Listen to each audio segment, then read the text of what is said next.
Welcome to another episode of the Sports Bros Podcast, featuring the almighty B Live, the money man Scottie D, and your host, the head of creative, Eddy Cool.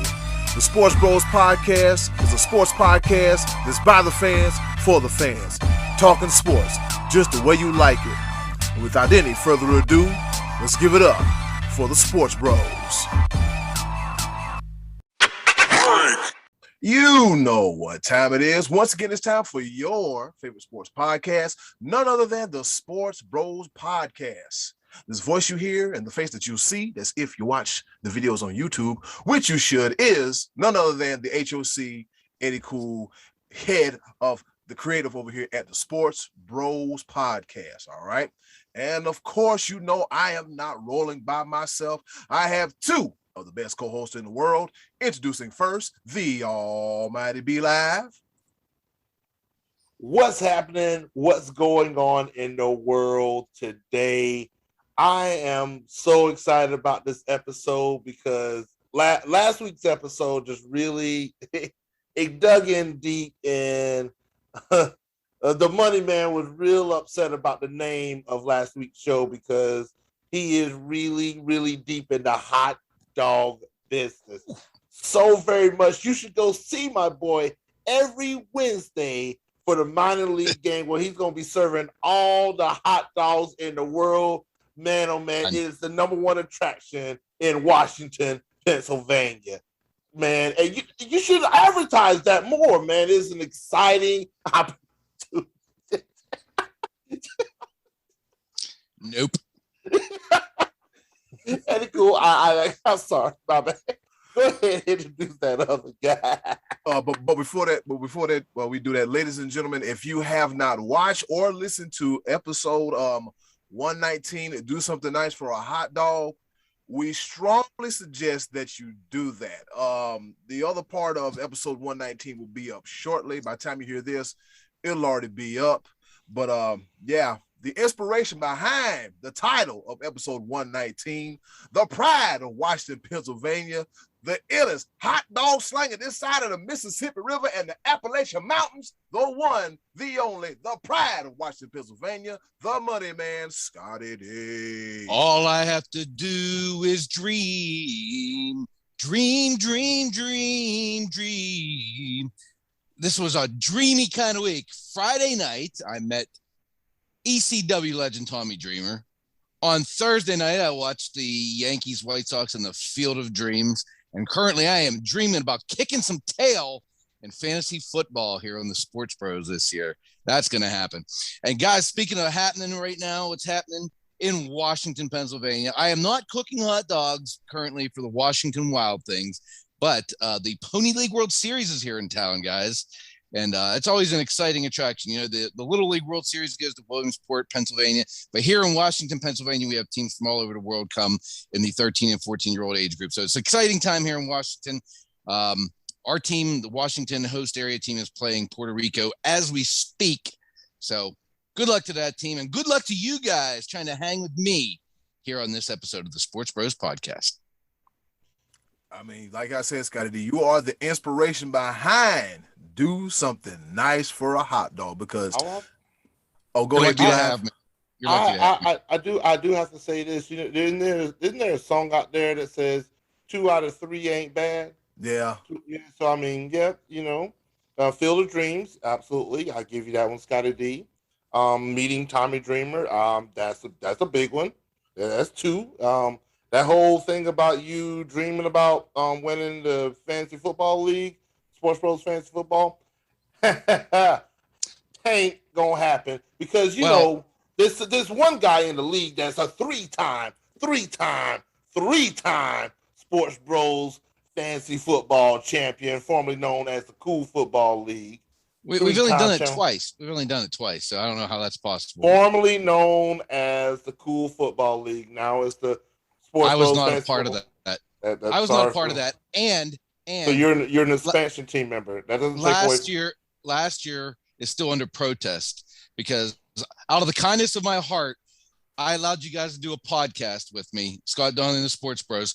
And when we did the draft last year, somehow Eddy bumped me to picking last. Not fair. So the Scott Donnelly Sports Bros podcast, Fantasy Football League coming up this year. I'm not picking last. Last year's still under protest. Let's talk some sports. Well, Scottie D, you're not picking last, and you might be losing your mind, but a fella that just might be losing his mind, B Live made a graphic about it earlier this past week, and what the hell is going on with Dennis Schroder? All right, so in case you didn't know, let's go ahead and kind of inform everybody, shall we? All right, so Dennis Schroder, at the time was a member of the Los Angeles Lakers, and he was entering into the free agency period. He turned down, all right, a 4-year, $80 million extension. Yes, that's an extension, right? I think it was 85. Okay, all right, 85 million. Yeah, 4 years, $85 million extension. Instead, he takes $5.9 million in 1 year to go to the Boston Celtics. Fellas, I'm not no genius. I never claimed to be. 84 million more than 5.9 million, because I know 4 years is more than one. So in the words of the almighty B Live, what happened, Dennis Schroder? What do you think, B Live? What the hell's going on? I'm gonna tell you exactly what's going on. He overvalued himself. Okay. He thought that he was more than what he was, and I don't know exactly why. Maybe it's a sports agency, Octagon Sports. I did some digging, some research on that. That were responsible for telling this man, hey, or it could have been him. He could have been like, hey, fellas, I think I'm worth more. And he's got like, yeah, Schroder, you're worth more. You're gonna be great. You're gonna get that big contract. Man. There's so many teams who lied to this man. They lied to him so bad to the point where he's. Oh boy! Here's the thing. This is the ultimate gamble, because who says that after this 1 year, $5.9 million, that he doesn't ink a 4-year, $120 million contract, and then he's gonna turn around and say, "I told you so." But Dennis Schroder, you're a role player. You're not an NBA superstar. You just ain't. This ain't you. I don't know who got who. I mean, hey, I get it. Octagon Sports, they also represent the likes of Giannis Antetokounmpo and Bam Adebayo. So I mean, they got their big money deals. Maybe he was like, you know what? Maybe I can get that money too. Not that.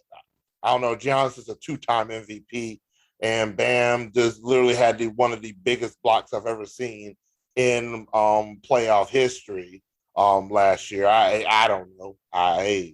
But it is what it is at this point in time. That contract, that money that the Lakers were offering you, wave to the people because it's gone. Nah. Hey, goodbye. Dream on. I think, like you said, I think he overvalued himself, and I think part of it is because the Lakers went and got him. So I think that was part of his mindset, that I'm a big time guy now. The Lakers came and got me, but then he wilted down the stretch. Though that was his biggest problem. Once he passed up that deal, he basically was betting on himself, but came down to the stretch whenever they really needed somebody to step up amongst, the injury situation. He didn't do it. In the playoffs, he wasn't good. His numbers were down. So, I heard a rumor, and I don't think it's true, but I did hear a rumor that the Lakers possibly were offering him that only to trade him to get Kyle Lowry, and he didn't want to be part of that trade. Now, I don't know that that's true or not. And if that's the case, maybe he just didn't want to play in Toronto. I don't know.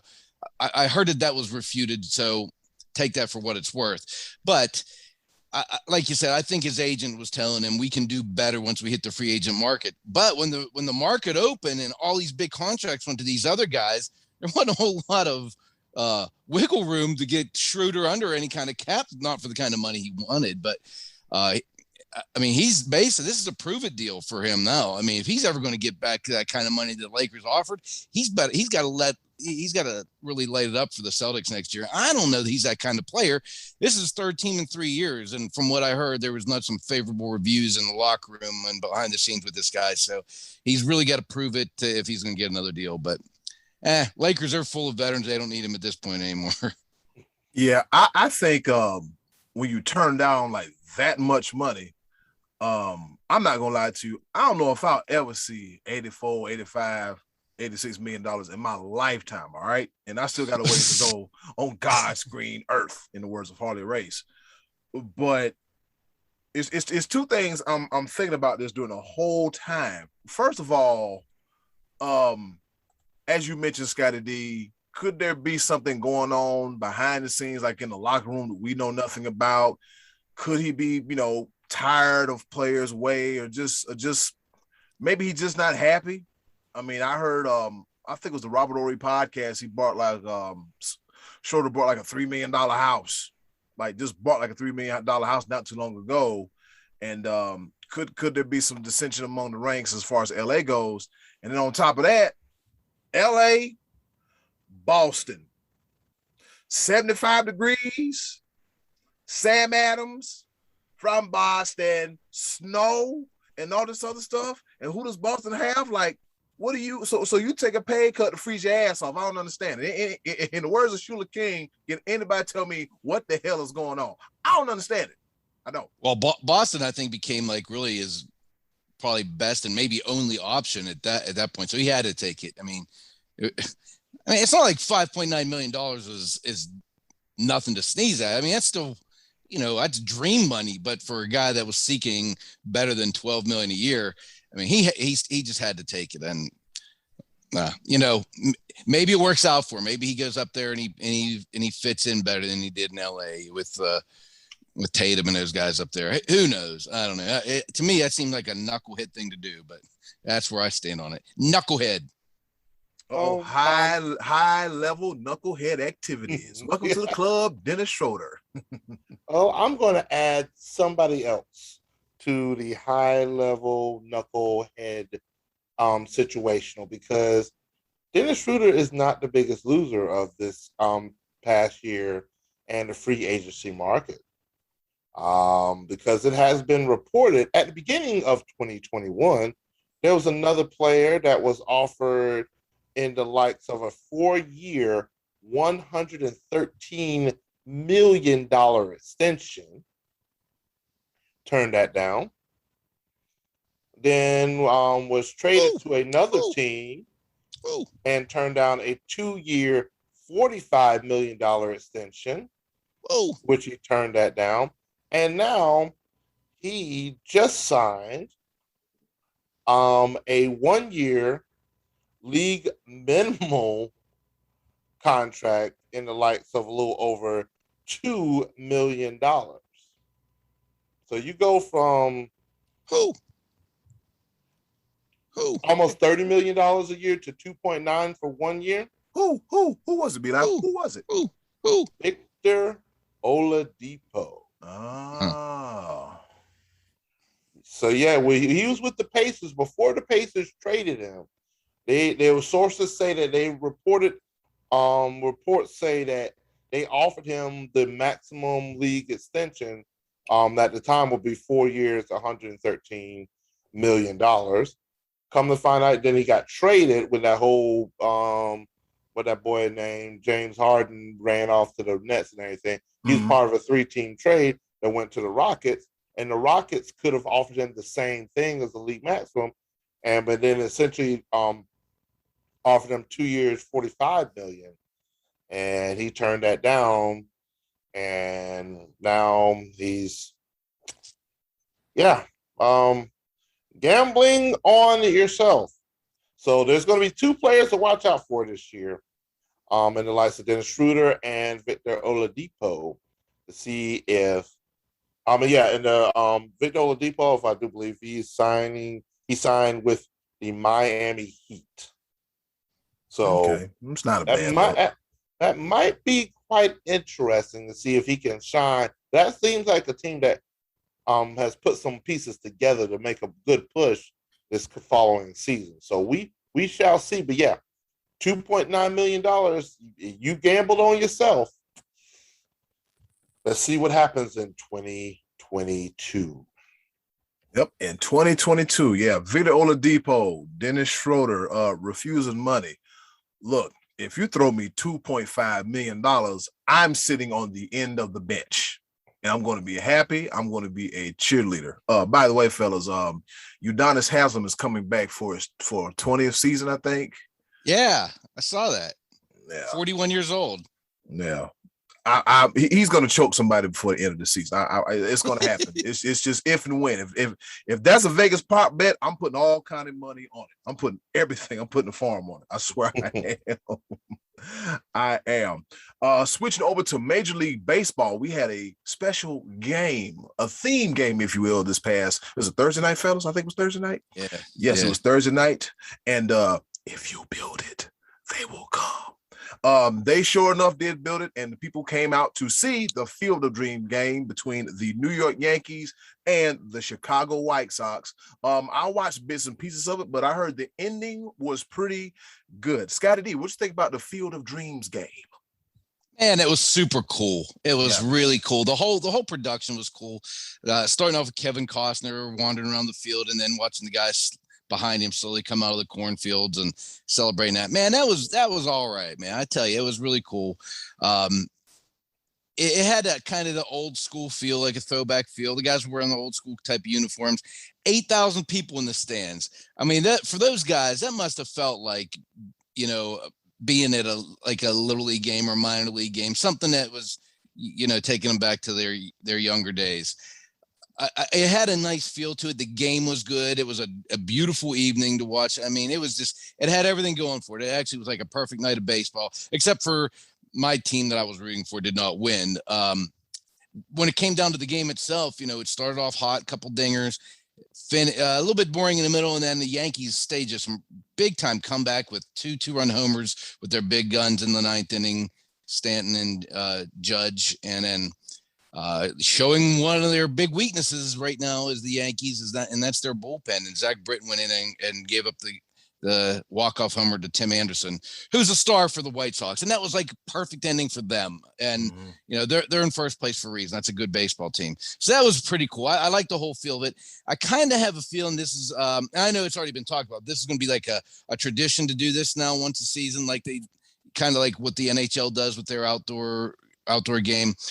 But I will tell you this, it's not going to top the first time. It's not going to be better than this. I think there's even talk maybe next year of the Cubs being in this game, which would be a perfect fit for this type of game. And I don't know if they'd be playing the White Sox or who else they'd be playing, but it's going to be hard to top this the first time because how unique it felt to watch the first time. But anyway, it was cool, man. I was sitting there watching this, and I was smiling watching these guys walk out on the field because they didn't even like storm the field. They just casually, coolly walked out like they did in the movie, where they just kind of did a slow walk through the field and shook hands with Kevin Costner. And then seeing the girl from American Idol sing the national anthem in front of the house that's featured in the movie, all the way around, 2 thumbs up for baseball. I think that was a big win for baseball that night. What do you think, B-Live? I absolutely agree. It's one of those things where the beautiful thing about baseball is its nostalgia. It's America's pastime for a reason. So just to see, and again, like Scottie D, the way you described it, the way they just casually walked out onto the field and everything, that was breathtaking. A true fan, true believer of the game, you had to appreciate it. And so I look forward to, I really do look forward to those nostalgic games that, except for what the NFL does when they ship people over to London for games. That's just Field of Dreams 2022. There are early reports that it could be the Chicago Cubs versus the St. Louis Cardinals. That'd be perfect. I think that would just gives that little hometown Midwest feel, everything like that. I am all for it. That is a great setting, beautiful game. White Sox pull out a thriller. I always like to see the Yankees lose. So, I mean, it was perfect for me. Absolutely perfect. Yes, sir. Oh, man, here we go. Taking those jabs, B-Live. I see you. You know me, man. I can't help myself. Taking those jabs. Fellas, it is August, which means we're not too far away from the playoffs. And from the looks of it, man, these pennant races are pretty tight. So, Scottie D, what you got for us as far as the pennant races go to the playoffs? Well, out of the 6 divisions, to me, it looks like 2 are already settled. The White Sox they have a 10-game lead over the Indians in the AL Central, and the Brewers have an 8-game lead and don't appear to be slowing down over the Reds in the National League Central. And everything else is still seemingly up for grabs. Very interesting, though, the division that has the weakest division record-wise is the National League East, and for the 3rd time now, we have a new first-place team. The Braves are hot right now, guys. They've won, I think, 8 of the last 9. They swept the Nationals. They took 2 or 3 against the Nationals a week ago, and they swept the Cardinals. They're hot. Dansby Swanson he's hit a home run 3 games in a row. Freddie Freeman's got 25 home runs. Austin Riley's got 25 home runs. They picked up my boy Rich Rodriguez from the Buccos, he was serving as our closer, and he's now pitched 9 innings for them, has not given up a run. Will Smith's got 25 saves. He had a couple stumbles early in August, but he's on track. The Braves are kind of cooking right now, and this surprises me a little bit because they lost their best player, a month ago. Mm-hmm. Wasn't about a month or so ago, I think, and I was. It was just before the All-Star break. Ronald Acuna, yeah, he went down, and I thought that that I did say, we kind of talked about it, that the Mets didn't seem like, I thought they could get caught because they weren't hitting the ball well enough, and then the Phillies jumped in there for a minute, but now the Braves have taken control of that division, so that's going to be an interesting race. We've talked numerous times about the West with the Dodgers, Padres, Giants, but the A's, once again, they're in the mix. The wild card is going to be kind of interesting as well because the Yankees are sitting just out of the wild card, but they're only a couple games in the loss column behind the Red Sox. The Rays are still cooking again too. I mean, so this is the best time of year for baseball as far, other than the postseason, that we have some meaningful. All the games are very meaningful now down the stretch. If you're not a Pirate fan, they're coming down. Our Buccos are struggling again. I mean, they snapped yet another 8-game losing streak, which is good, and then lost the next 2 to follow that up. But hey, great time to watch a lot of these baseball races. Like I said, out of the 6 divisions, 4 of them are going to be hotly contested. I think, I'm going to get ahead and say the White Sox are going to win their division and the Brewers are going to win their division, and the rest, lots of fun to be had watching this down the stretch. Anything you're looking forward to seeing here? Be live. You want to predict or tell me something you're excited to watch here? I mean, I'm sure you're stoked about the Braves resurgence, huh? Yeah, absolutely. Like I could not have described my Braves better than what you just did. So I applaud you for that. That was freaking amazing. I'm over here like, I almost kind of did. I was like, my boy Scottie D just describing my team so well. It's a beautiful thing. So I applaud you for that. Perfectly to a T. Yes, sir. Those bats are cooking in the ATL right now. I just actually want to report that if the season ended today, the Rays would win their in the AL. The Rays, White Sox, and the Astros would be the division winners, and the Red Sox and the Oakland A's would have the wild card positions. The New York Yankees are currently sitting 2.5 games out right now. So only one game, but they're only 1 game in the loss column behind Boston. That's important. They have, I think, a couple games in hand. Mm-hmm. So they're really only 1 loss behind them. And the Blue Jays aren't far behind, but the Blue Jays are starting to run out of time in the fact that they not only need to keep winning, but now you have to leapfrog 2 teams to get in. Basically they got to get past Boston and New York to get up there in a very difficult division. And I think somebody in the West has that, or in the National League has that same problem. If I was looking at that right, Be Live. Go ahead. Yeah, right now as it sits in the National League, if the season ended today, the Braves would be atop the division. The Brewers, as you mentioned before, and the San Francisco Giants. The Giants own the best league in all of MLB. And as far as the wild card, it would be the Dodgers and the Padres. The Padres actually have a 2.5 game lead over the Cincinnati Reds. So the Cincinnati Reds are 2.5 games out right now. So the Dodgers are looking good to be in, regardless whether it's winning their division or that wild card, because they're +6, but actually it's 8.5 if you figure that they would have to fall behind 2 teams. But wouldn't you sign up to watch a one game wild card between the Dodgers and Padres? I hate to see one of those teams go home. I mean, those are 2 of the more interesting, exciting teams to watch in baseball. So that'd be really interesting to see if the Dodgers don't catch the Giants. The Padres are a little bit further behind, but those 2 teams in a wild card, I'd watch that wild card game in a heartbeat. That'd be fun.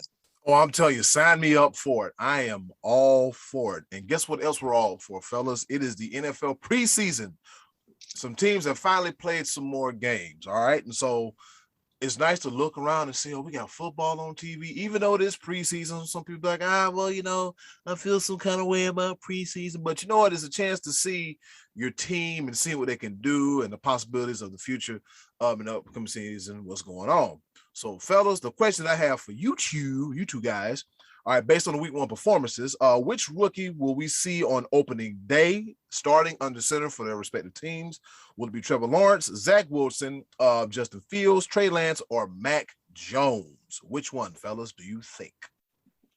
Well, here's my first opinion. Regardless of their performance in week 1, a lot of these are already set.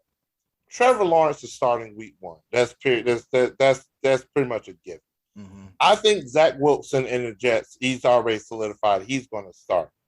The one that I think the biggest question mark right now would be there's a situation in Chicago. I mean, there's all three of the other situations. Justin Fields versus freaking Andy Dalton. You got Trey Lance versus Jimmy G. Mac Jones versus Cam Newton. I think that Justin Fields has the best chance out of those 3. Justin Fields showed a lot of promise in that game. He made a lot of people will look at that one throw where the wide receiver was wide open. But there's a reason why he was wide open, is because nobody on the Dolphins even thought that Justin Fields would be able to make that throw, let alone see that throw all the way on the other side of the field. So the coverage, they were like, he'll probably dump it off. The safety had committed on the other side of the field. There's the one half of the field, one guy to slip through everybody, miscommunication, but still to be able to see that game 1, preseason, first game, NFL jitters, be able to see that. Maybe I discount it a little bit because I got a bunch of Panther fans that just, man, we should have drafted Justin Fields. Hey, shut up. It's done. It's done. It's over with. But I think Justin Fields has the best chance of seeing action week 1. I think Cam Newton and Jimmy G still would have to lose the job. And I think at some point in time during the season, they will lose the job. I hate to see it, but it's business. It's business. I think at some point in time, they both will be usurped by their rookie counterparts. So, Scottie D, what do you think? Yeah, I think you're right in that Zach Wilson is the most likely of the 5 to be the opening day starter because he doesn't have competition. His competition is Mike White, who couldn't make the Cowboys last year when they had like 4 or 5 quarterbacks who sucked. Who? So he couldn't make that team. Mike White. And Zach Wilson, his first series out, he was 6 of 9 for 63 yards. They went down and kicked a field goal, picked up a few first downs. Kind of a not much to judge by there. None of these have a whole lot to judge. I think Trevor Lawrence also was 6-9.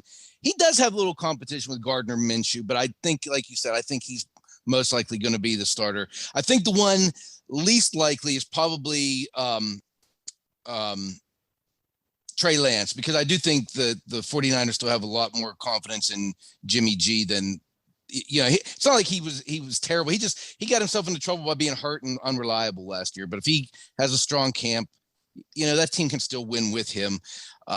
Belichick saying he doesn't know that yet between Mac Jones and Cam. I think that's kind of a Belichick thing to do, just to get Cam, more inspired to play well. And last year, Cam was also coming off the injury the year before, so he still has a lot to prove health-wise. And then I think Justin Fields is probably going to get the nod too, because he's looking at Andy Dalton and Nick Foles as competition. He's 14 of 20, 142 yards and a touchdown in his first time out there against Miami, who I'm not 100% sure that Tua is going to be starting. As a second-year guy. He's got Jacoby Brissett breathing down his neck there, and Tua hasn't looked good in camp from what I'm hearing. And there's another situation with, it's essentially two rookies. Sam Ehlinger from Texas, drafted by the Colts, competing with Jacob Eason, who was a rookie last year. Both of these guys drafted to back up Carson Wentz. We don't know when he's coming back. So those two guys are they say they're neck and neck for that. But I think Trey Lance is the least likely of the five, and then maybe Mac Jones. But I think that Zach Wilson and Trevor Lawrence probably a lock to start. I would say. If you're the Jets, why wouldn't you? Why wouldn't you just say we're starting all the way over? So I think he's definitely going to be locked. Although I've also heard he was struggling a little bit early in camp, but I think there's a lot of upside with that kid. So what a good class though coming in. I mean, we're talking about it. If these guys all pan out, a really one that could potentially be one of the best draft classes we've had. I saw Josh Rosen's also still competing with the 49ers, still trying to catch on. He was 10 of 15 with a pick the other night in his first game against Kansas City. And so far, no Sam Darnold, no Dak. So we haven't seen our starters yet, fellas, from either of our teams. No, Josh freaking Rosen. I'm gonna put in my 2 cents right quick. I'm gonna have to disagree with y'all, but I don't want to fully disagree. I want to say probably by week 4 or week 5, Trey Lance is gonna be starting. He's gonna be starting for the 49ers. Yep, by week 4, week 5, Trevor is his to lose. Zach Wilson is his to lose. Justin Fields, I don't know. And Mac Jones, he'll dink him and dunk him to death, but that's another position where it's Cam Newton's job to lose as well too. Go ahead, be live. But okay, go ahead. I was going to say, not a bad argument. Not a bad argument. I just think that in Chicago, there's a lot of hype. There's a lot of hype behind Justin Fields. They are really starting to feel like, hey, let's give this guy a chance. He does have a lot of upside. I mean, and I hate to say this, all roads lead to Dabo. That Ohio State Clemson game might have skyrocketed Justin Fields to superstardom, and that's where the beginning of that hype began. So it did elevate him. It did elevate him. I agree. So Justin Fields, all of your success in the NFL, just attribute that to Dabo Swinney. All roads lead to Dabo. I said what I said.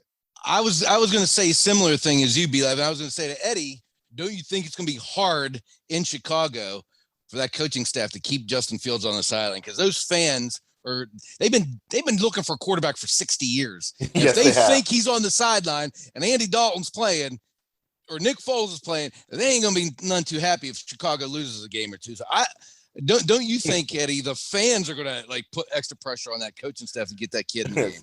Throw that first interception, Andy Dalton. I triple dog dare you and throw that first interception. It's over for you. If Andy Dalton has a first bad series, get the hook. It's over with. Don't even worry about Nick Foles.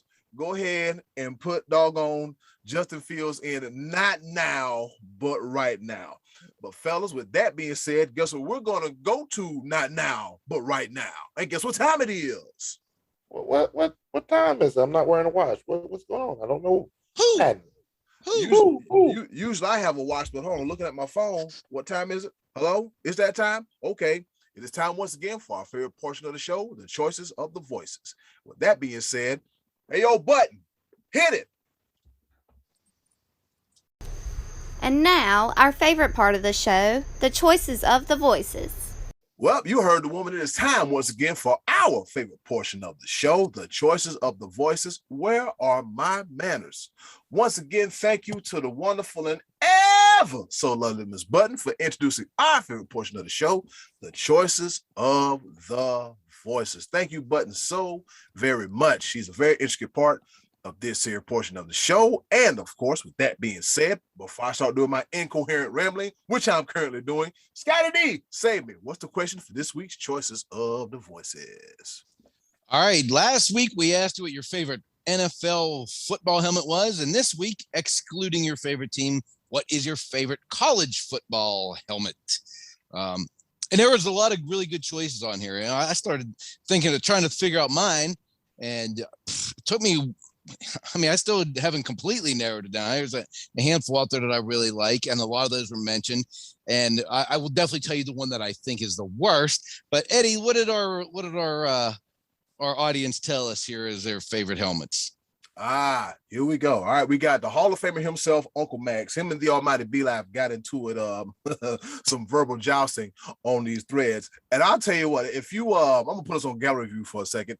If you want some entertainment, I highly advise you to check out the threads that we have the choice of the voices question on. It is entertaining.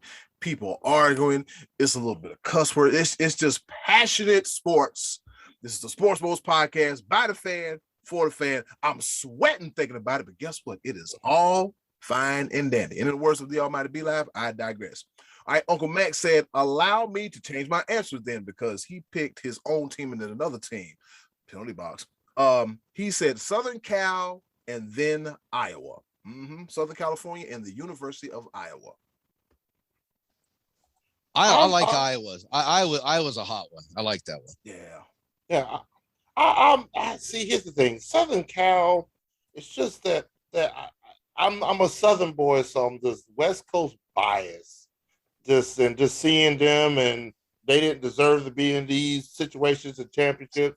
I just can't get behind anything Southern Cal, but their helmets, they aight. In his defense, he did like this. He wanted to say Alabama. Alabama has the there's no defense. With the number. I'm just saying that was one of his answers. And okay, no defense, penalty box. Okay, no, there's no defense. They said clearly. We put it in all caps this time. All caps. So you just like and I have to create another graphic because guess what? If people don't want to listen, right here, big red arrow pointing down to the all cap saying, not your favorite team. But if they you want to go to the penalty box, have at it. Hall of Famers can go to the penalty box as well. You can't claim dementia. God, oh, good Lord. I couldn't even help it that time. I tried. Eddie Cool, Amtrak at my back. The thing about the penalty box is hot, it's stinking. They're probably in there farting, breathing on each other, but that's neither here nor there. There'd be a whole lot going on in that penalty box. So we got to have the world's largest penalty box. I mean, poor Bob Kraft. Somebody give him a biscuit. Anyways, permanent. All right, permanent residency. Yeah, he got his residency there. All right, Craig Burns, he said, it turns out that there is an I in this team. The Illinois Fighting Illini. Just a big old block style letter I. I mean, there's a lot of I's in the name. Illinois, Illini. I mean, just still don't know what exactly a Fighting Illini is. I'm assuming it's a fighting resident of Illinois. I'll tell you what it is. The Illini, I think, is, if I'm not mistaken, Illini fans help me out. It is a Native American tribe. Oh, okay. And I think Illini is plural for Illinois. So there's the correlation between the two. The Fighting Illini. But that helmet's not that great. Unless he's, it's just an eye. It's a big old blue eye, and then it's not bad. It's just, no, there's nothing special to it, really. Just a letter I. It's like, what kind of logo we gonna have? I got an idea. We're gonna slap an eye on there. Holla at your boy. The design before that was you know how the you remember the old school Giants? I think like back in the 80s, where they had like the all capital letters Giants and the line under it. The Illini did the same thing, but they had but theirs was, you know, the lettering was white and they had, they did. Yes. Yeah. That's right. They did have that. I remember that. Yeah, because when he said that, that's what I initially thought at first. But How about where it says Illinois? Yeah, Illinois, not Illinois. Illinois. Right? Yeah. And I did quick research. The Illini Wet, Illinois Confederation, or Illini were made up of 12 to 13 tribes who live in the Mississippi River Valley. Okay. So good stuff, Eddie. Cool. Good call. Great job with that. So now we know what the Illini is, and that's what what we like to do with I think that's what Pepper, where we like to enlighten and entertain. Is that our thing for Pepper or something like that? Yeah. All right, cool. All right, we entertain here with the choice of the voices. Eddie, cool. Let's get it. Back on it. All right, the best name in the game, Joe Comfort. He said, I consider myself a traditionalist, but Arizona State University's helmet are straight fire. And yes, the pun was intended. Yeah, I like those. The maroon with the yellow evil pitchfork on it kind of look thing. The Sun Devil. Yeah. That's a good one. And that's a good one. I like that one. That's a good one.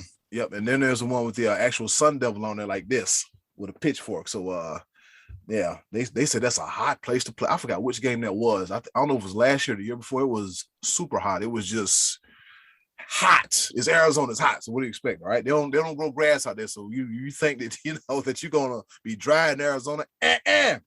Forget about all that. All right. Tom winner chicken dinner. He said 1 vote, Michigan, the University of Michigan. I love their helmets. Yeah, I don't. What is that? I don't know what it is. I don't know what it is. I guess it's an old style Wolverine. I guess that's like Wolverine eyebrows, like a girl with some bad lashes. But that's either here nor there. It looks cool. It looks cool. Yeah, pretty. That team up north for all the Ohioans that listen to the show. Yep. TTUN. They don't call them by the name Michigan up here. They call them TTUN. Oh, we play that team up north over there. Yeah, right up the road over here.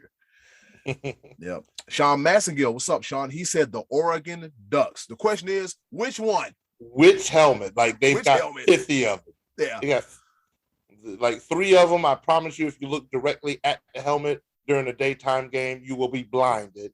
But I mean, just Nike don't even care. They throw every color scheme they can.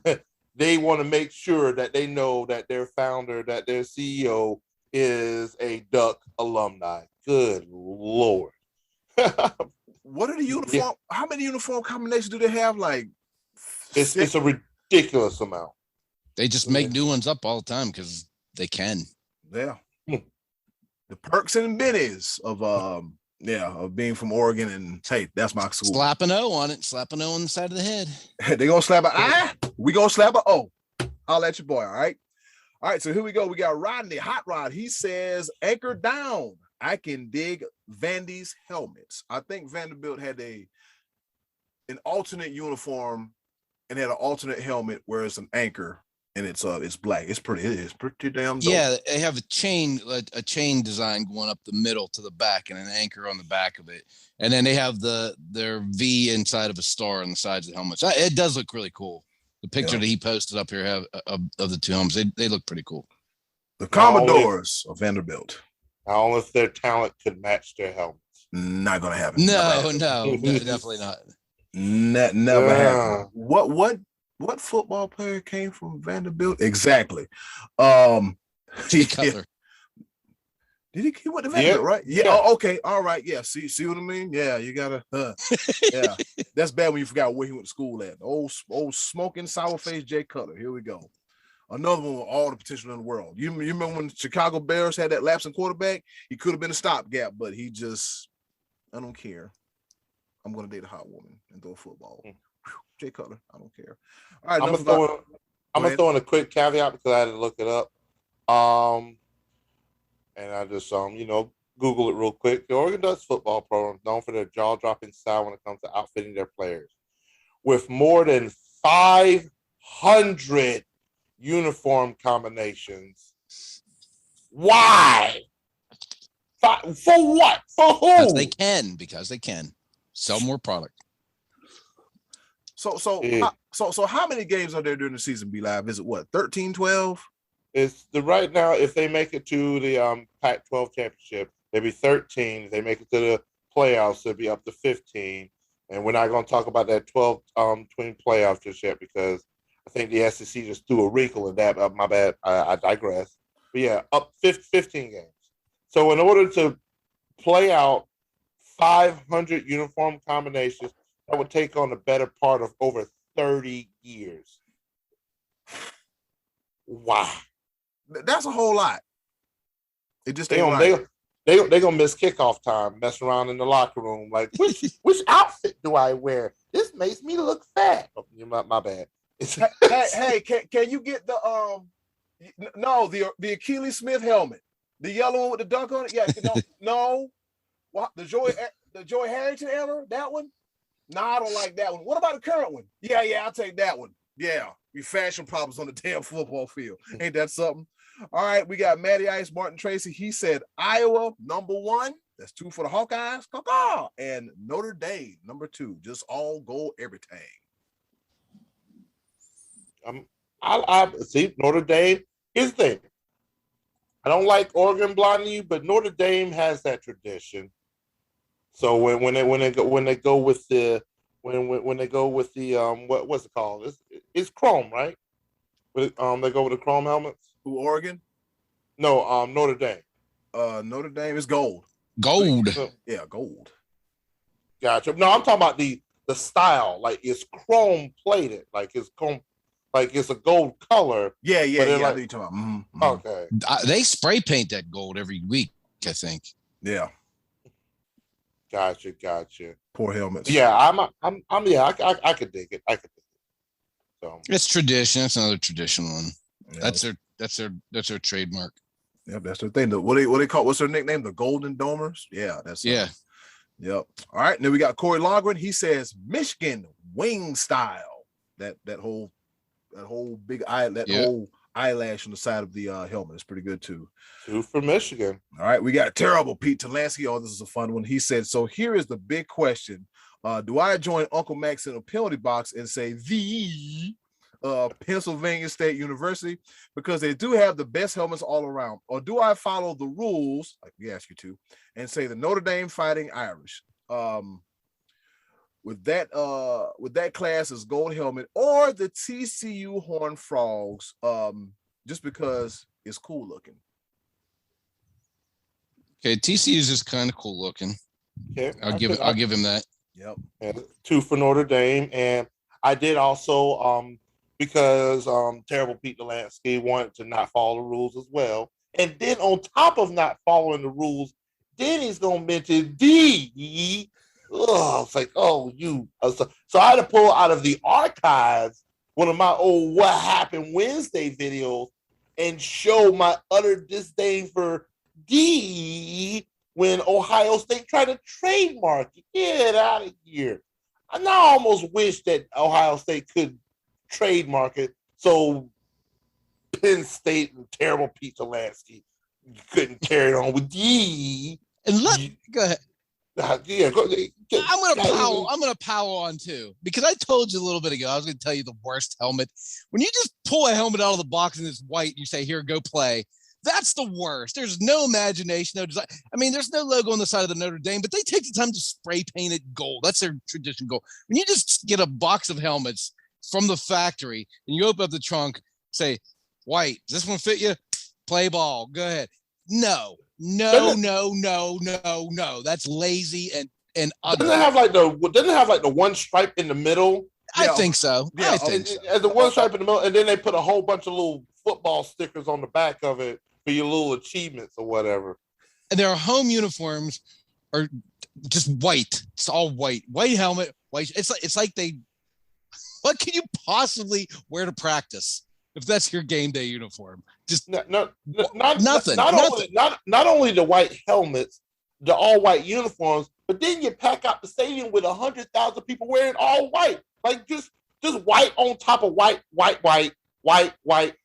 Yeah, white, just and at white. least dress it up a little bit. Put a swoosh or some kind of some polka dots or something on it. You know, do something. Knitting and lion or something. Yeah, something. Yeah, do something. This is what I want you to do, Scottie D. I want you to work the hot dog stand there at Penn State University and make sure that you have the ketchup and the mustard in hand. Like, yeah, I'll put that on the hot dog for you. Oh, sorry about your all white outfit there. Yeah.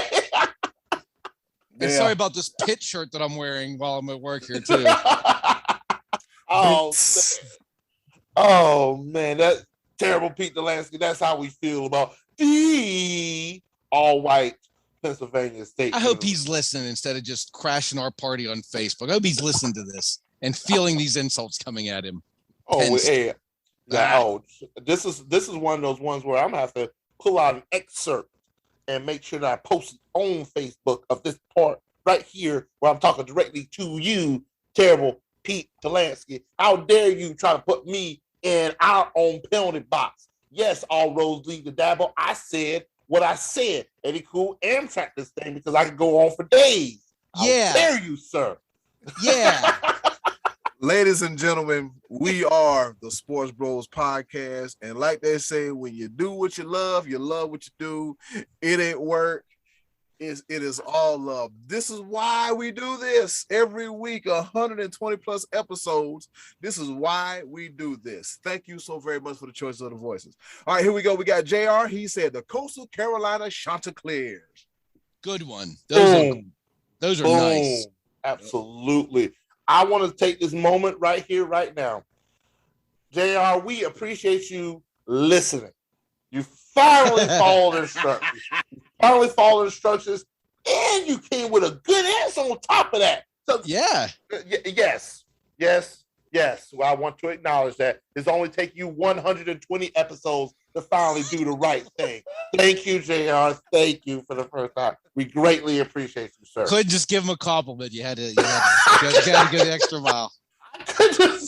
I tried. I really did. What do they teach you at work?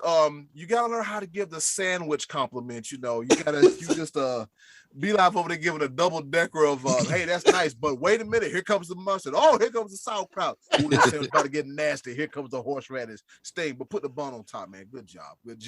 Oh man, that's 2 straight weeks of hot dog references. What is going on? Hey, speaking of that, fellas, I had a couple hot dogs last week. I was like, yeah, I'll as soon as I thought about the episode name, I'm like, yeah, you know what, a hot dog sounds real good right about now. Yeah, let me get one of them hot dogs, sir. Let me get a Cleveland. You got some of that stadium mustard? Let me get some of that. All right, that's it for choice of the voices. But before we get up out of here, Scottie D, what is your favorite helmet? College, that is. Before I tell you, man, I want to give a shout out to all these ones we talked about in the Carolinas, because I do like South Carolina's black helmet. I think Clemson's orange with the paw is pretty darn cool. I love Coastals. I think North Carolina's helmet's kind of nice looking. And I actually, when ECU has the black helmets with the pirate logo on it, I think that's kind of cool. So, and even App State, they have the black helmets that are kind of, but Carolina seems the Carolinas good on them for that. I already told you the worst, and just a plain white. I did tell you last week I do like white helmets kind of. So I like the Miami University helmet with the U that's split. But I think I really, and I was going to say Michigan, but I'm going to go with Texas. I love the Texas helmet, the white with the longhorn on the side. I think their whole color scheme looks pretty cool. You know, it's so Texas. It's just like, it's perfect. So I like some of the other ones we heard though. I like the, Iowa and Coastal and Michigan State. I don't think anybody said Michigan State, but I like the Spartan on the side of the helmet. But Texas is going to be my pick. I just, something about that longhorn on the all white setting. That's a good one to me. How about you, B Live? Well, I know one person that will approve of that answer, and he would say just like this: "All right, all right, all right." Yeah, McConaughey, he's a Texas guy. Yeah. Oh yeah, diehard Texas guy. Me. As everybody knows, my favorite team is Clemson, diehard, I bleed orange, etc., etc. I want to make sure that it's perfectly known because Clemson is my favorite team. So I can say this with conviction that my second favorite team had, and I'm going to say had because it was a one-time thing, but this color scheme, the helmets, were by far the best design I've ever seen. It happened one time, and it actually wasn't one helmet, it was 7 in the same game. Oh, yeah. And I'm talking about, yes, and I'm talking about the United States Naval Academy 2015 Army Navy game. They came up with the design with Navy fleet uniforms, and they had 7 different helmets for 7 different positions. Oh, that's cool. And so if you ever get a chance, remember that. I want you to look it up because it's freaking amazing.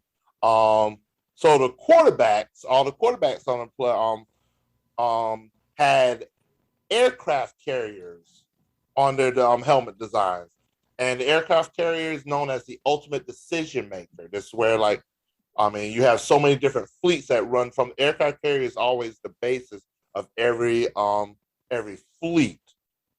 So the quarterbacks had the aircraft carrier. The running backs had the literal combat ship, and they're known for being fast and nimble.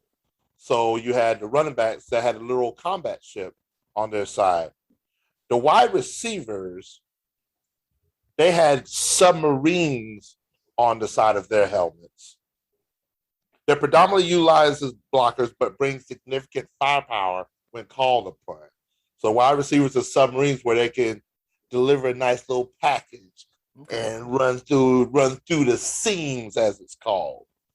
The linemen, they had the amphibious assault ship, where they enable the invading force to gain access. So amphibious assault ship, those ships are the ones that they get closest to the shore and allow especially Marine Corps ground forces to attack. So the linemen had the amphibious assault ship on their helmets. The linebackers on the defensive side, had the cruiser ships where they provide anti-air defense and packs the biggest punch. So yeah, cruisers are the ones that shoot missiles against aircraft, and also they do land a pretty good punch. Defensive backs have the destroyer ships on their helmets where they have significant firepower and speed and anti-missile defense. And special teams, they have minesweeper ships. Minesweeper ships are the ones that actually go ahead of the fleet. Yeah. And they identify and eliminate mines so that the fleet can move forward. So that's cool. That's a cool way to assemble that, put that together. 7, they just did that one time though, huh? Just a one-time 7 helmets for the 7 different positions at the 2015 Army Navy game. But when I tell you, when you look at these helmets, you will see exactly why they are the baddest helmets of all time. Yes, sir. Eddy, cool, what you got? I got a few of them. Like right now, I had to pull up something on my phone, and I like the Western Michigan, if I'm not mistaken. Yes, the Western Michigan University. I think they're called the Mustangs, and it has the the Mustang horse on the side of the helmet. Looking real fierce and ferocious. I'm looking at another one here. I also like the University of Maryland's helmet, where they got the whole state flag on the side of the helmet. That's an Under Armour school, so they just like they suffer from just like Oregon. Like, hey, Nike got that perk, so Maryland got that perk with an Under Armour as well too. So I'm looking at a few more here. UNC Charlotte, the 49ers. Yes, that's a pretty dope logo as well too. It has the logo. in shape of a C with the minor pick going back like this. So that's pretty dope as well too. I also like, as I mentioned earlier, the Oregon Ducks helmet where they had the actual duck on the side of it and it was yellow. Like I said, the Achilles Smith helmet. I was like to call it. It's one of my favorite helmets too. One that people don't tend to mention. They just got their football program back a few years ago. The University of Alabama, Birmingham. That's right. The UAB Blazers. It has the dragon on the front of it with the fire breathing out of his mouth. That's pretty dope as well too. Let's see if I can find. Hey, good call on the Western Michigan ones. Those are pretty hot. Oh yeah, those are hot as well too. Also, the University of Texas, El Paso, the UTEP, the minors as well too. They have like the UTEP and the T is stylized and another minor pick, letting you know about the mining cultures in the mountains of El Paso, Texas, home to the legendary Eddy Guerrero. I'm looking at another one here. The Washington State Cougars has the WSU stylized into a cougar, an actual animal. At first, I thought it was a dragon, but it's an animal as well too. And last but not least, Boise State. Yeah, Boise State University. I thought somebody might pick them. Yep, Boise State. That's another school that got like all kind of crazy good uniform combinations. That's good as well too. And also Florida State with the spear. So get ready for that. All right, fellas, we got all our choices in. I do want to mention horns. I do want to mention this that there was a lot of Broncos love within the past 2 weeks with the helmets between the Denver Broncos, the Western Michigan Broncos, and now Boise State Broncos. And I want to make another public service announcement. I apologize to JR Speaks because you be a little bit hard headed at times, but you are now you're good to go in my book because the hard head of all time is now the head of creative when he just named 27 helmets. And so like I don't understand why that I was like, how many is he going to pick? Mine, I had 7, but they were by the same team, and it was a momentous occasion. But when I said hard head, but it's all right. It's all right. He's Wow. You know what? I did follow the rules because I didn't pick my own team. Was that the only rule? Okay, it was don't pick your own team, and it says 1 or 2. Okay, I probably there you go. I went crazy. But cool penalty box. There you go. You said it yourself right there. Yeah. Now you have now able to be put in your own penalty box. 2 minutes. Interference. Scottie D. Now you can take over. This is now Scott Donnelly and the Sports Bros podcast. You are now the host for the next 2 minutes. So thank you to everyone who gave us answers this past week. Scottie D, what do you got for us next week? Well, here's going to be our question for next week, Eddy. Cool. Because nobody can follow rules and giving us multiple answers instead of just one, I'm going to give an either or question for next week. What you got, Scottie D? Okay, so here's going to be our question for next week. What do you enjoy more, college football Saturday or NFL Sunday? Either or, what you like better, college football Saturday or NFL Sunday, one of the two. And that, Eddy Cool, is going to give us something to talk about next week. Yeah, Scott, it definitely is. So thank you again to all. Thank you, everybody. Tune in next week. Power play is over. Even strength. Yeah, even strength. Kill the penalty. I'm out the box. All right. Next time it's gonna be 5 for fight. I'm finna go supply somebody's head. Shout out to everybody for their participation in this week's version of the Choices of the Voices. Uncle Max, Craig Burns, JoJo Comfort, the best name in the game, Tom Wynn, Sean Massagill, Rodney, Martin Tracy, Matty Ice, Corey Logren, Pete Teleski, and JR Sweets for their participation in this week's Choices of the Voices. Scott made it real simple for us. It's going to be either or. Let's be good, kids, and let's listen. Next week's edition of the Choices of the Voices. And I'm out the penalty box. You can't hold me. You can only hold to contain me. Just to let everybody know, to all our listeners, we did not plan that at all. That was on the fly. We don't even. It's You did such a great job with that.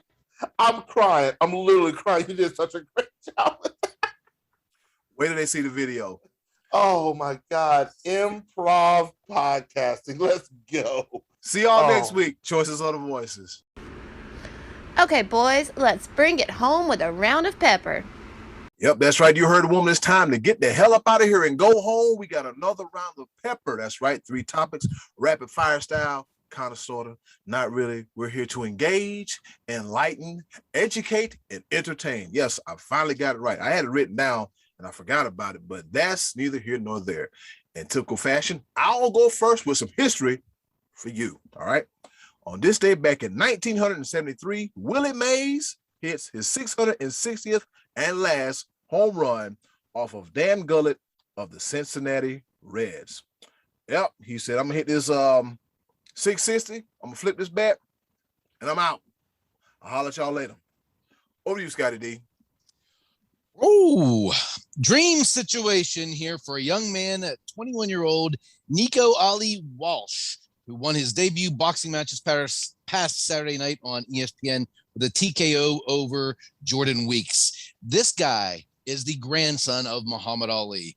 He wore white trunks and black trim that Muhammad Ali gave him, and he said that will be the last time he will ever wear those. So his first fight was against an unimpressive opponent, and he, like I said, he won by TKO. He smacked him around. But, you can't start with Floyd Mayweather. You have to start somewhere. So start at the bottom and work your way up. But in the sport of boxing that desperately needs some stars and some firepower, this young kid at 21 could be sort of the shot in the arm that they need. But can you imagine the pressure of having to be a boxer in the shadow of Muhammad Ali? So, Nico, I hope you're good, kid. We're rooting for you. Good luck. We will be watching. Be live. Over to you. Nice. All right. So I got 3 pepper points today, and they're all centered around the name Smith. So my first pepper point today is about former NBA standout J.R. Smith. After 17 years of being out of high school, and he went straight to the NBA, he is looking to pursue his college degree. And he's looking to enroll at North Carolina A&T State University, located in Greensboro, North Carolina. And kudos to him wanting to get his education. But what really hit the headlines is that not only is he going to get his education, but he's going to pursue another sport and is trying to gain eligibility playing that sport at NC State. Can anybody guess what sport that is? You probably already seen the headlines, but ping pong. If you didn't see the headlines and you thought J.R. Smith and anything is possible, what would you think? Just ping pong, and you're going with badminton. Well, both of those sports that you mentioned do have an aptly white colored ball that's in it. This sport also does as well, but it's the sport of golf. He wants to play golf on the NCAA level for NC-A&T State. NC-A&T State is a historical Black college, university, HBCU, and they do have a golf team, and he's actually actively pursuing eligibility to play on their golf team. And I want to say kudos to him, because before today, I did not know that NCAA had a golf team. So this is definitely up and coming African-American students that are pursuing golf at the collegiate level, and that might get them even more exposure to that school and to the sport in general. So J.R. Smith, anything is possible. Eddy, cool. I hope he does it. I hope he's good at it. For the golf. But what if he buys himself a new golf shirt? Is he in trouble for providing benefits to students? It's funny that you say that. You know what? Damn it. J.R. Smith got to figure it out. Yeah. You might get him an NIL deal. There it is. Who knows? He figured it out. He figured it out. Henny Thing is possible. He figured it out. Yeah, shout out to J.R. Smith, man, and Aggie Pride. Go Aggies, all right? My second pepper point, this happens from time to time. All depends on where you go and what you see. But there's a video circulating around from multiple angles as to where there was a fight this weekend in LA. No, not a sanctioned boxing fight by the state of California. There was a fight at SoFi Stadium. You know, that nice, beautiful stadium in LA. It involved LA Rams fans and LA Chargers fans. As you know, California hasn't let anybody doing anything since this whole COVID lockdown and everything. They've been letting you eat outside and do all sorts of stuff. You're doing everything but having large gatherings in the building. It's week one of the preseason. What are we doing? It's week one of the preseason. I know y'all been stuck in the house these past 18 months. I Chargers fans, I understand you're excited. Yes, I understand Chargers fans. You're very excited. Rams fans, you're excited too. You finally got a quarterback. You got a lot to look forward to. But what the hell is going on? Why are we fighting at a preseason football game? This don't even count. These guys are playing for jobs, but yet still, this beautiful new stadium, and we got Rams fans and Chargers fans. Put your hand where your fist at and fighting. I don't understand. We just got back outside.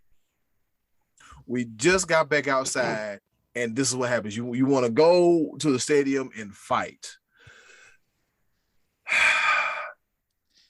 Scottie D, what's you saying, Scottie D? California dreaming on such a winter's day. The other phrase about improving yourself. Do better out there in California, boys. Do better. Yeah, you got to do better. And the end result was, I think B-Life hit me with the update earlier. This just in. The person that flung said item that initiated the fracas, she deleted her Instagram account and has gone dark. We don't know where she's at. But next time, honey, you stay home. All right. Don't be throwing no bottles at nobody. If you're drunk, just fall asleep in the stadium. I mean, the worst thing that could happen is they catch you on the stadium cam sleeping. I'd rather be asleep than getting my face beat up. But y'all be good. Take care of yourselves. There's still a pandemic going on. Stop. We just got out the house. Over to you, Scottie D. The hell. All right. Conflict in golf. Bear with me here. But congratulations to Kevin Kisner. Always a bridesmaid, never a bride, and he won the Wyndham Championship this past week. It's former the Greater Greensboro Open in a 6-man playoff. He got the win, and he's getting a lot of buzz now because he finally won. He's an American, and the Ryder Cup is going to be taking place, I believe, at the end of next month, guys, and so they're still trying to formulate the team. So Kevin Kisner's getting he's probably going to have to do a little bit more, but he's getting a little bit of buzz about the Ryder Cup. But is it too early to think about pairing up Bryson DeChambeau and Brooks Koepka on the Ryder Cup team in the best ball format? Put them together. Let's do it, baby. That is must-see TV right there. Put them together. Be live. Over to you. Give us what we want. The dream matchup. A dream matchup. We want it. We want it. Give it to us. If PGA had any type of sense in marketing and anything, they would make this happen. It's up to the Ryder Cup captain. The PGA's out of this. Do you mean right? Factuals. Make it happen. I think it's Steve Stricker. I think he's the captain. But anyway, go ahead, be live. Well, you know what? If he's on Twitter, we got to holler at him. Yes, sir. We got to make it happen. Got to make that happen. All right. My second pepper point featuring Smith. And I just realized I did a little quick research. All of my 3 pepper points do reside in the state of North Carolina as well. And this is about the Johnson C. Smith football team. And actually one person in particular, Johnson C. Smith is a HBCU as well. And I mentioned that because one of their, I do believe he plays wide receiver, and he goes by the name of K1 Dukes. and he joins. And we just mentioned this earlier about NIL, name, image, and likeness. He strikes a deal with the local conglomerate Bojangles, and he joins the team of the likes of Big Cinco from Clemson, DJ Uangawele, and my man Sam Howell from North Carolina as partners, signing with Bojangles to endorse their product. So quick shout out to the first ever historically Black college university football player to ink an NIL deal, wide receiver K1 Dukes. Eddy Cool, the football, yes sir. Actually, I wish it was a biscuit from Bojangles, because I don't care what they tell you, the biscuits from Bojangles are far superior than the ones at Popeyes. The one at Popeyes, they so damn dry, they'll choke a horse. I don't care how much jelly, butter, or honey you put on it. Tea, no. If you ever get biscuits, if you're ever in the South, get you some biscuits from Bojangles. Do not get no Popeyes, because they dry. There's a popcorn fart. All right. So with that being said, my third and final pepper point, it goes out to, it's a happy birthday shout out. It's a happy birthday shout out to Scottie D's favorite catcher on his favorite team, the New York Yankees. Happy 50th birthday to Jorge Posada. 50. Yeah. 50. Yeah, the big 5-0, Jorge Posada. All right. He's a 5-time All-Star and a 4-time World Series champion, and one of the best to ever do it. Is he Hall of Fame eligible yet? Oh, yeah. I don't think he'll make it. Well, damn it. Let's hit the Sports Bros podcast. We're going to start a petition, put Jorge Posada in the Hall of Fame. Jorge for Cooperstown. Okay. Hashtag Jorge for Cooperstown. I'm all for it. I'm all in on it. I'm all for it. I'm not. Love Jorge Posada. He's a good guy. Congratulations. We're not handing out participation trophies. So when you participate in 5 All-Star games and 4 World Series, you got a little bit more clout. You did something. You did something. You did something. Over to you, Scottie D. Okay, coming up on September 11th, the madness continues with these crazy boxing matches we got scheduled. We get Vitor Belfort, former UFC fighter, at the age of 46, taking on Oscar De La Hoya, coming out of retirement at the age of 46. Those two guys are fighting. One's a legitimate boxer. One was a beefed up PED UFC fighter. That's the main event. But then it gets a little bit worse if you go earlier in the card, because you got Anderson Silva. I'm sorry about the age. These guys are both 46. Anderson Silva against Tito Ortiz. The Huntington Beach bad boy against the Spider.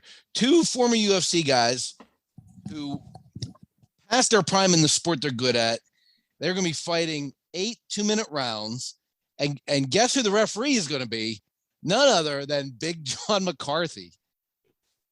That's what's going on September 11th. No.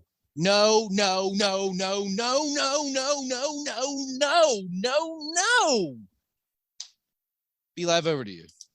So we chasing checks. We're just chasing checks at this point. No on this event. No, just no. So you're telling me on the 20th anniversary of 9/11, this is what they put together? Anderson Silva versus Tito Ortiz and Oscar De La Hoya against Vitor Belfort. And I think De La Hoya is older than 46. He might be. I don't know.